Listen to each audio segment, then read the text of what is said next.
Hi, this is New Time on Silkway TV channel. We introduce you with the most visible news and important events that happened throughout this week in Kazakhstan and Central Asia.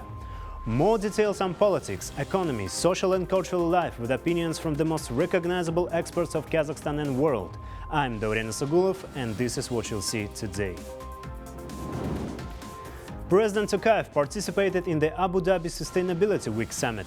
What key topics were discussed and how much new investments can Kazakhstan expect from the Emirates? The European Commission has published a list of the first 100 signatures to the Artificial Intelligence Agreement. What does the law entail? Famous Japanese polyglot blogger Yuji shares how he became an unofficial brand ambassador for Kazakhstan. New Times exclusive interview. And we begin with official agenda. President Kassym-Jomart Tokayev paid a working visit to the United Arab Emirates to participate in the Abu Dhabi Sustainability Week Summit. As part of the visit, several meetings were planned, with the first of which was with the UAE President Sheikh Mohammed bin Zayed Al Nahyan. The leaders discussed prospects for cooperation and expressed their commitment to increase bilateral trade to $1 billion. The UAE is currently among the top 10 largest foreign investors in Kazakhstan. The two countries maintain active collaboration across various sectors, including transport, logistics, energy, finance and tourism. The UAE president praised Astana's role in addressing issues of regional security and sustainable development. In return, President Tokayev invited his counterpart to visit Kazakhstan, emphasizing that such a visit would mark a significant milestone in strengthening Kazakh-Emirati relations. Within his working trip to the UAE, President of Kazakhstan participated in the Abu Dhabi Sustainable Development Week Summit. Alongside him, heads of state from the UAE, Azerbaijan, Rwanda, Uzbekistan, as well as government leaders from Malaysia, New Zealand and Finland were in attendance. During his speech, President Tokayev presented solutions to address climate change, highlighting three main pillars of the Sustainable Development Strategy. What exactly these patterns were focused on? Details are in the following report.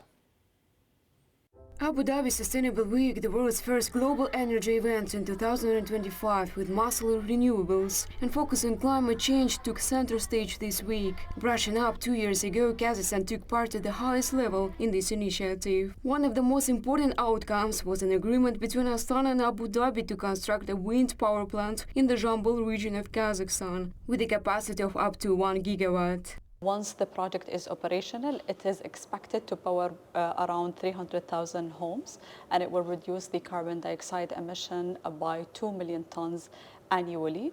And we're expected to start the construction of the project in the first quarter of next year.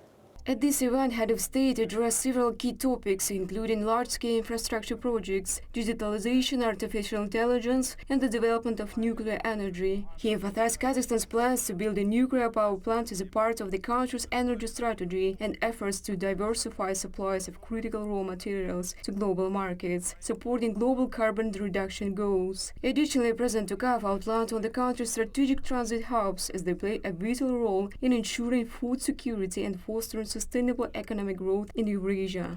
We are investing heavily in transportation infrastructure, including our roads, railways, airports, and seaports. To further enhance connectivity, Kazakhstan is committed to developing the Trans-Caspian International Transport Route and the North-South Transport Corridor, while also playing a pivotal role in Belt and Road Initiative. We are committed to building resilient supply chains, not only strengthen regional connectivity, but also ensure sustainable economic growth. In his speech, Kassym-Jomart Tokayev called global warming one of the main challenges for Central Asia, noting its potential to strengthen ecosystems, living conditions and food security. With the region's heavy reliance on transboundary rivers, he stressed the need for early warning systems and better management of water and land resources. Kazakh president also emphasized that solving global issues that threaten worldwide development requires a unified strategy and concluded that green financing must be accessible alongside with international scientific cooperation to remain open. Solar energy, smart agriculture, carbon capture, and climate technologies powered by artificial intelligence offer a wide range of innovative solutions. And lastly, the third pillar is a synergistic relationship between climate priorities, economic development, and artificial intelligence, which by 2030 is expected to provide more than 16% of global GDP. This underscores the importance of a flexible and tailored approach to support the different sustainability goals of nations. Notably, UAE state-owned renewables firm Masdar launched a renewable energy facility that will produce 1 gigawatt of uninterrupted clean power, as announced by company's chairman at the summit. Speaking at the ceremony, Sultan Al-Jaber, who also serves as the UAE Minister of Industry and Advanced Technology, called the project a significant step in transforming renewable energy into baseload power. This will, for the first time ever, transform renewable energy into base load energy. It is a first step that could become a giant leap. Thus, the summit brought together policymakers, experts in renewable energy, technology and innovation, as well as investors and entrepreneurs who drove large-scale projects in the renewable energy sector for the years ahead. Marjan Samingulina, New Time. In Abu Dhabi, President Kassym-Jomart Tokayev met with Masdar CEO Mohammed Jamil Al-Ramahi. The president emphasized that the partnership between Kazakhstan and Masdar has reached a new level. The parties successfully signed all necessary agreements for the implementation of a major wind power plant project with a capacity of 1 gigawatt in the Jambil region of Kazakhstan. The investment volume for this project will amount to $1.4 billion. Mohammed Al-Ramahi briefed Kassym-Jomart Tokayev on the company's plans to commence construction and expressed interest in utilizing local components for the production of wind turbines. This will be the largest renewable energy project in Central Asia. The company has reaffirmed all its previous commitments, including the commencement of construction within this year. Another round of talks took place with the top executives of Abu Dhabi National Oil Company, ADNOC. During his conversation with Khalid Salmin, President Tokayev emphasized that Kazakhstan places great importance on the further development of bilateral cooperation. ADNOC's managers highlighted promising opportunities for collaboration between the national oil and gas companies of both countries, as well as in the field of geological exploration and digitalization. ADNOC is the largest oil producer. Today we discussed the possibility of investing in several projects. One of the largest port and logistics operations in the Gulf region, Abu Dhabi Ports Group, plans to construct several facilities along Kazakhstan's Caspian coast. During a meeting with President Tokayev, the company's CEO outlines plans for projects aimed at building a container hub, the multifunctional Sarja terminal at the Kurik port, as well as the shipbuilding and repair yard. The parties discussed prospects for cooperation and the implementation of previously reached agreements. In an exclusive interview with Silkway, the group's CEO Mohammed Juma Al-Shamisi highlighted the company's ongoing successful collaboration with Kazakhstan, particularly with the Samruk Kazna Fund. We started with a small investment. Now we have multi-investments under the portfolio of Samruk Khazina between Kazmunagaz and Abu Dhabi Ports, between Abu Dhabi Ports now and the railway company. We have done a recent investment in Kurik by acquiring the grain terminal from Samruk Invest. And also now we are expanding it into a terminal, multi-purpose terminal in Kurik. More details and exclusive interviews from the working visit of President Tokayev to UAE and Abu Dhabi Sustainability Development Week Summit you can watch in the new episode of Reporter with President program this Sunday on Silkway. Trade between the UAE and Kazakhstan totaled nearly $258 million in 2024. Kazakhstan's key exports to the Gulf nation include silver, hydrogen, metals and meat. In return, the UAE provides Kazakhstan with engines, petroleum products and pharmaceuticals. Notably, imports to Kazakhstan grew by a third last year, reaching almost $139 million. Behind these numbers lies a long history of diplomatic relations. Take a closer look at the ties between these two nations in our special report.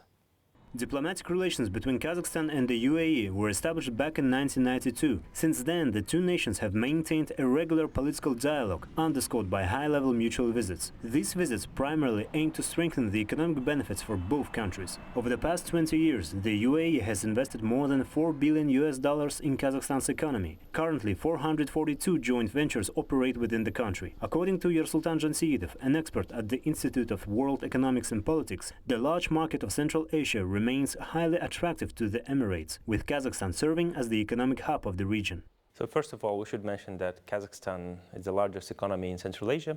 As we know, like for our neighboring countries combined, they're equal to 60% of our Kazakhstan's GDP.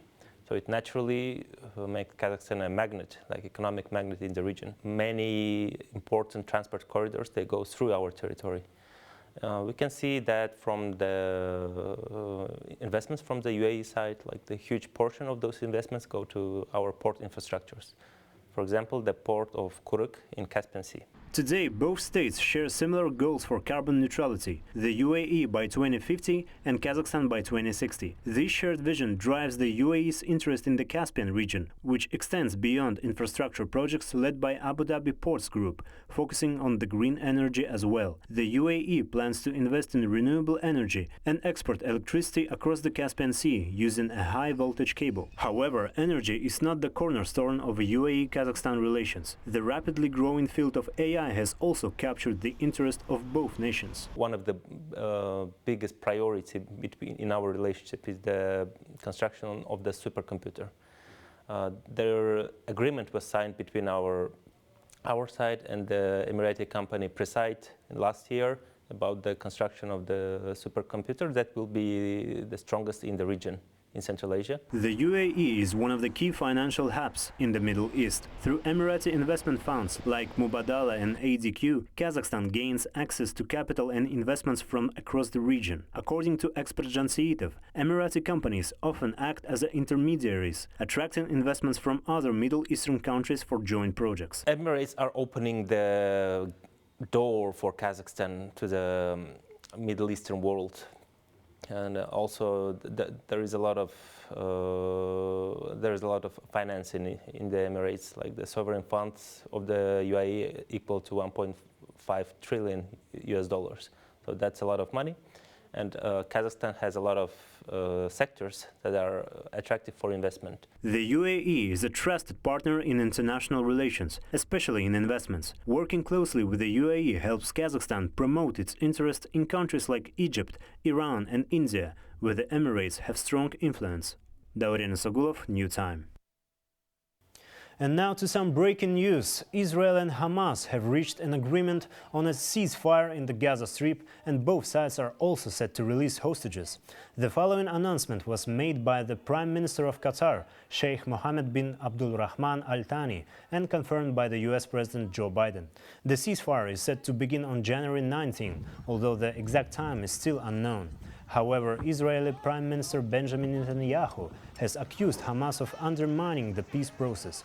According to Netanyahu, the Palestinian group is attempting to extract last-minute concessions. In response, Hamas representatives have reaffirmed their commitment to the agreement. And let's move on. An International Artificial Intelligence Advisory Council will be established in Kazakhstan, which will be led by the President Kassym-Jomart Tokayev. The council will serve as a platform for dialogue with global experts aimed at shaping national AI policies and enhancing international cooperation. These plans were shared with the field experts during the President's visit to Abu Dhabi. At the meeting, he also announced the opening of the Alem AI Center for Advanced Technologies, which will focus on implementing AI initiatives, including educational programs. In the field of education, we have introduced the innovative AI SANA program designed to foster human capital development in AI. This program facilitates the development of advanced AI solutions by providing interdisciplinary training to professionals from diverse sectors. 2024 was a breakthrough year for artificial intelligence worldwide. The technology made a significant contribution to the development of the global economy. According to analysis, companies creating tools and services based on AI received a record $56 billion from investors. At the same time, startups in this field were invested with $97 billion.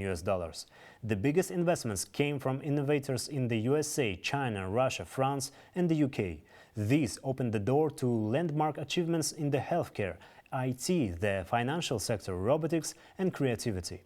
However, the European Union started the way as the first to regulate AI globally, while the UK, on the contrary, took a step forward, aiming to become the AI-powered country. So, what nations are up to when it comes to AI governance, and why 2025 will be the year of AI robots? Balzhan Samigulina will break down the topics in the following report. Now the AI revolution is reshaping our world at breakneck speed. The possibilities seem endless. It stole the spotlight in the past year. Experts say the biggest surprise of 2024 was tech moving beyond the chatbots into multimodal technologies. This year, in 2025, Fortune 500 companies are hoped to start to deploy this in a more impactful way, and it eventually will evolve into what is called a new hybrid workforce, with AI agent working alongside the people. The benefits of AI should not be reserved for wealthy nations. It is our collective responsibility to ensure that everyone has equitable access to AI tools, training, and infrastructure. This is not just a matter of fairness. It's a matter of global stability. According to CNN business article, AI is replacing human tasks faster than it was expected. For instance, more than half of large US firms plan to use AI within this year to automate tasks that were previously done by the staff in a bid to cut costs, boost profits, and make their work, as they say, more productive. New York Times also reported that generative AI could automate activities equivalent to 300 million full-time jobs around the world. Officials have already expressed concern that the governments will need to assume the bulk of responsibility in supporting workers' AI labor market disruptions. UN Secretary General Antonio Guterres, briefing the Security Council, called for urgent global safeguards to manage the rapid development of artificial intelligence and urged member states to act quickly to establish international frameworks. The fate of humanity must never be left to the black box of an algorithm. Humans must always retain control over decision-making functions, guided by international law, including international humanitarian and human rights laws and ethical principles. Recently, the European Union became the first continent to set clear rules for the use of artificial intelligence. The agreement between European parliaments and EU member states has been described as historic. The world's first comprehensive laws to regulate AI have been agreed in a landmark deal, and the government will govern artificial intelligence, social media and search engines. Now this puts the EU ahead of the US-China race to regulate AI and protect public from risks. Legislators have agreed on a two-tier approach with transparency for general AI models and stricter rules for more powerful systems. We want to make sure that the potential risks linked to AI are properly mitigated and that citizens and companies in the EU can fully benefit what AI has to offer, because it will be safe to use and it will basically respect fundamental rights here in the EU. Within the Commission, we will have around 130 people working to make sure, first on the supervision of these general purpose AI models, but then also to make sure that we have a harmonized implementation of our EU rules of the AI Act at a national level in the 27 EU member states. The UK, on the contrary, said it wanted to do its own thing when it comes to regulating AI, hinting at the possible divergence from approaches taken by its main Western peers. British Prime Minister Keir Starmer said he wanted to make the UK an AI superpower, promising to take a pro-innovation approach to regulation, make public data available to researchers and create zones for data centers. The current administration committed to increasing sovereign or public sector compute capacity in the UK by 20-fold by 2030. More broadly, Britain said it wanted to support the creation of a home-ground challenger to global AI success stories like OpenAI. Our ambition is not just to be an AI superpower, but also make sure that this benefits working people. Now that, of course, starts with jobs and investment in every part of the country. So I'm really pleased here today to announce that Kyndryl are investing in a new technology hub in Liverpool. Now that alone will create 1,000 new jobs. Meanwhile, Kazakhstan is set to launch educational programs on artificial intelligence. Prime Minister Oljas Bektianov highlighted the need to train government employees in AI tools by 2025, with the Minister of Digitalization and regional authorities leading the efforts. He also urged government's online services to make more user-friendly for the citizens.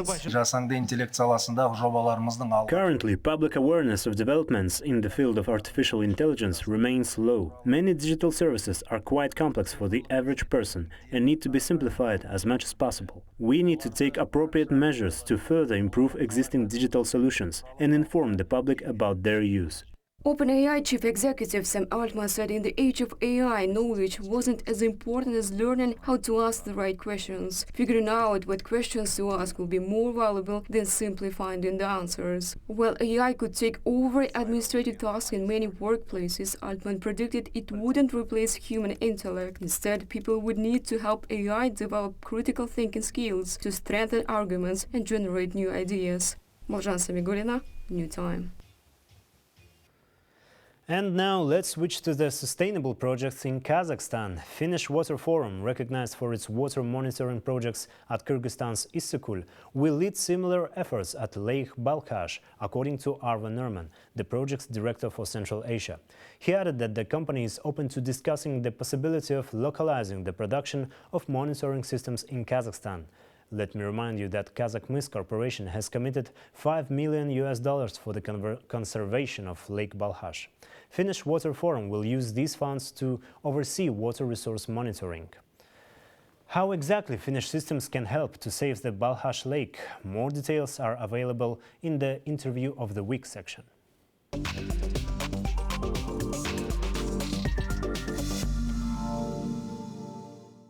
It's a great pleasure to have you. Let me start from this point. Recently, there has been an agreement between Kazakh local mining copper company Kazakh Mist that it will allocate $5 million to reserve the lake's ecosystem. Could you please share with the details in the background about the agreement that have been made with the Finnish Water Forum that you work for, please? There are nothing signed now, but now we are discussing, we are finding the proper technical solution, and we hope that Finnish technology will be applicable in this case, because what we basically now proposed is that we even broadening the system, going from the water monitor, like a surface water monitoring stations, and we forcing it up with the weather monitoring stations, because it's one thing you wanna know what's the flow and what's the water level. What's the flow in the rivers? What's water level in the Balkhash Lake? What's the incoming and outgoing water in the capacities? What's the quality of this water, which is also can be monitored? But also you want to know the humidity, the solar radiation, the evaporation, and all the other weather parameters in order to build up the better model of the lake. So that's why our updated project idea is now Kazakh Mist Corporation has it. They're discussing it, and we'll see how it goes. What about the timing for the project? Is it for the upcoming 2025? The great thing about such a systems is for the Balkhash Lake, the project offer that. And the idea that we're discussing is about 6 months. I mean, if we made a deal January next year, by May, we might have already, and we will have the monitoring system, entire monitoring system for the lake, and we can start getting the data.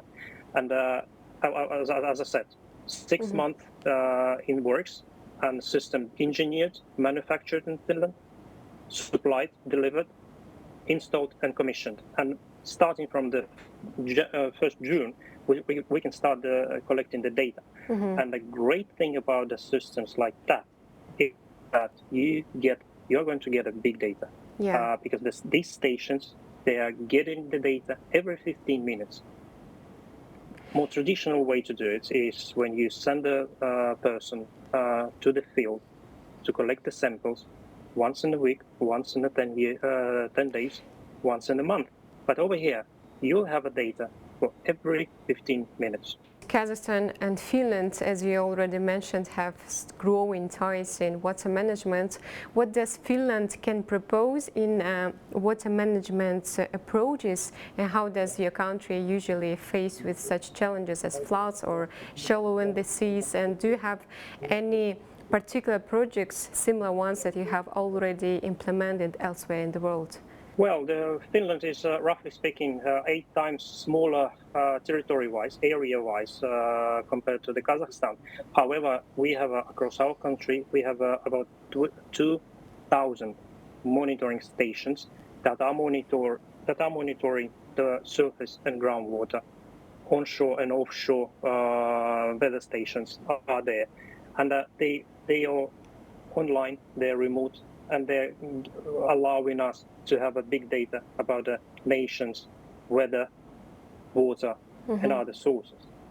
And the thing is that we, luckily this year, we managed to do the small pilot in your neighboring country in the Central Asia, in the country of Kyrgyzstan. And World Bank assisted us a lot. We're thankful for that. They provide needed financing to that, and we run 4 stations in 2 stations in Issyk Lake, the one Shu River and one Akbura River. It's city of Osh. We managed to deliver the system. We managed to commission the system, and now the system works already 9 months. No failures, nothing there, and we are collecting the data. And the Kyrgyz ministry is now enjoining this data. That's important for us to prove the concept, no matter what's the area, what's the territory, what's the climate and the landscape. Yeah. And now we are pretty sure that these systems, they are applicable for the Central Asia broadly. Thank you very much for joining us. It's a great pleasure. Thank you. Thanks for having me.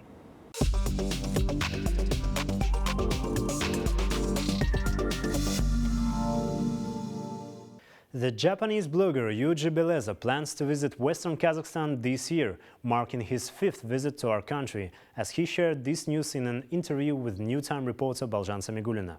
The popular blogger is known for conducting language surveys on the streets of various countries and gifting Kazakhstan chocolate to those who win in his quizzes. Residing in Vienna, he captivated audiences worldwide with his linguistic talent and cultural curiosity. Today, he has 1.6 million followers on Instagram and 2.2 million on TikTok. A polyglot who speaks nearly 15 languages, including Kazakh, dreamed of becoming a diplomat and working for the United Nations, but recently became an ambassador for Kazakhstan tourism. Does he plan to improve his knowledge of the Kazakh language? What are his plans for visiting in 2025? And what are his goals? Watch the answers in the following interview.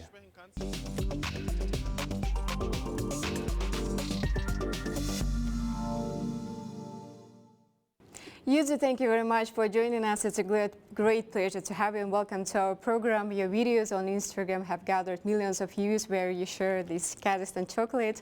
Could I please ask you, what's the story of these giveaways with our Kazakh chocolate? What does it mean to you, and what does our country mean to you exactly? Thank you so much for the invitation to this show. And first of all, thank you for so much. I was in Kazakhstan just 2 days ago in Almaty, lovely Almaty, and I enjoyed the experience there, first of all. The Kazakhstan chocolate starts it's like 1 year ago. Basically, I was looking for Kazakh chocolate and I couldn't find it.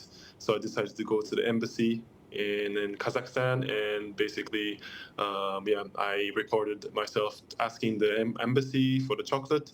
And then I uploaded it, and then the Kazakh embassy invited me to give the chocolates, and then I received them. And basically, that's where the chocolate story started, and it's become a vital part of my blogging right now, since I give lots of chocolates in the interviews. Why exactly this chocolate? Did you like the taste of it or not? Because as far as I know, you're an active traveler. You've visited a dozen of countries. So why exactly this country and why exactly this chocolate? I mean, the chocolate itself tastes so good as well, and the packaging is amazing. And through the chocolate, I feel the Kazakh history. I feel like I'm being part of Kazakhstan, and also it's like it gives me a feeling that I'm traveling in Kazakhstan.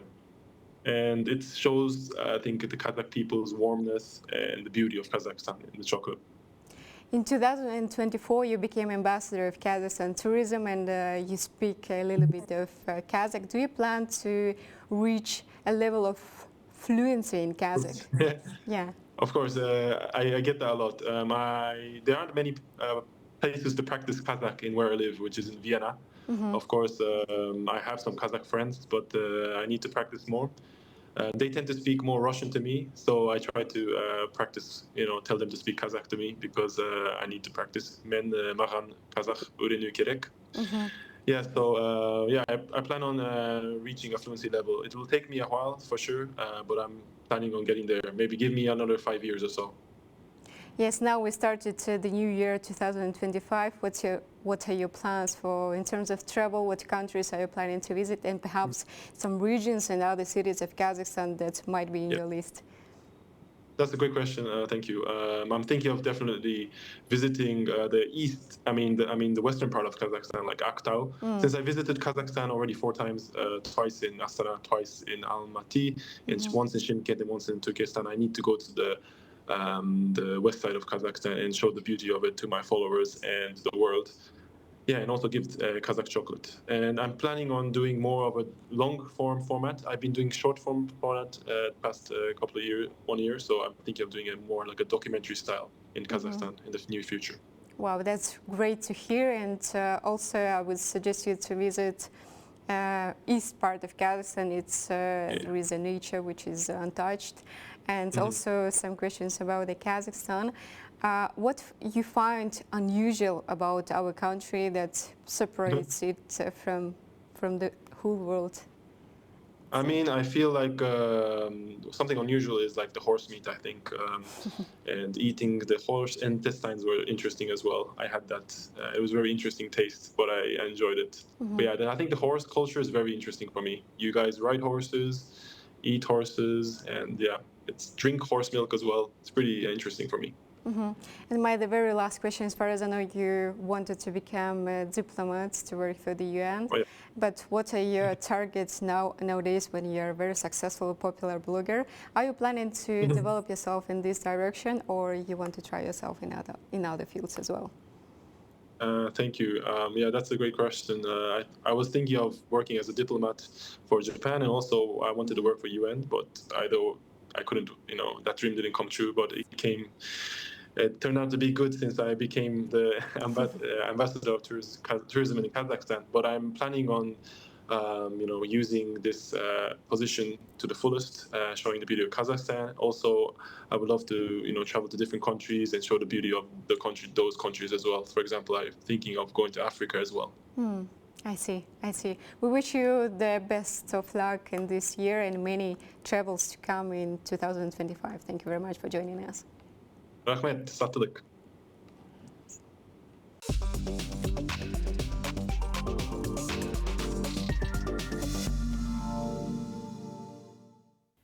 Meanwhile, Kazakhstan's eastern neighbor, China, is preparing to celebrate its most important national holiday, Chinese New Year, also known as the Spring Festival.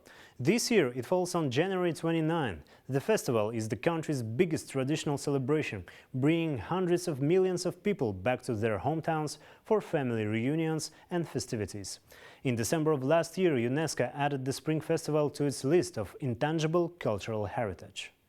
The first day of China's 40-day Spring Festival travel rush hits the record with more than 170 million passengers trips made across the country on Tuesday this week, according to the Chinese Ministry of Transport report. That's why UN considers Spring Festival as the largest annual population migration in the world. preparations for the celebration put immense pressure on China's transportation system. During the Spring Festival travel rush, over 14,000 passenger trains run daily, adding 500,000 seats each day to boost capacity. This year's preparations come at a time when China's economy is struggling, trying to recover from 3 years of pandemic challenges and a prolonged real estate crisis. Interestingly, even amid the celebration rush, people in China continue to reflect on the country's economic situation. The mood in China is pretty good. In my hometown, they've started decorating with lights, and in Beijing, I can see the city has started too. It's beautiful. Although the economy has slowed down, I think the country as a whole is taking its own considerations for the economy. For us ordinary people, living a good life is what matters most. Chinese New Year is more than just a holiday.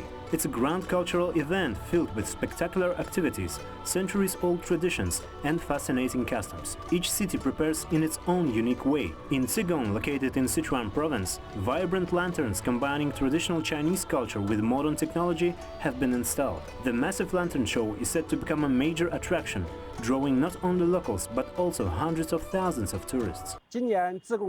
This year, we will present the intangible cultural heritage elements in the lantern show in a brand new look. The ancient folk culture, classic artistic symbols, and modern light and technology will be integrated together. We'll create a visual feast with rich historical and cultural elements for visitors. The symbol of 2025, the snake, is everywhere, in the red envelopes traditionally given during Chinese holidays, as well as in decorations, toys and ornaments. Major cities host exhibitions and fairs showcasing the official mascot and products that celebrate traditions and intangible cultural heritage. Locals believe these symbols will bring luck and happiness in the new year. This is a piece of intangible cultural heritage work I bought at the market. It's a Wuxi paper horse. I got this one in order to bring myself some good luck in the new year. During this travel season, 7.2 billion road trips and over 90 million civil aviation trips are expected. During the celebrations, most businesses, stores and establishments will be closed, so people in China stock up on essentials and groceries in advance. Dorian Sagulov, New Time. That's it for today. All the main news about Kazakhstan and Central Asia you can find here.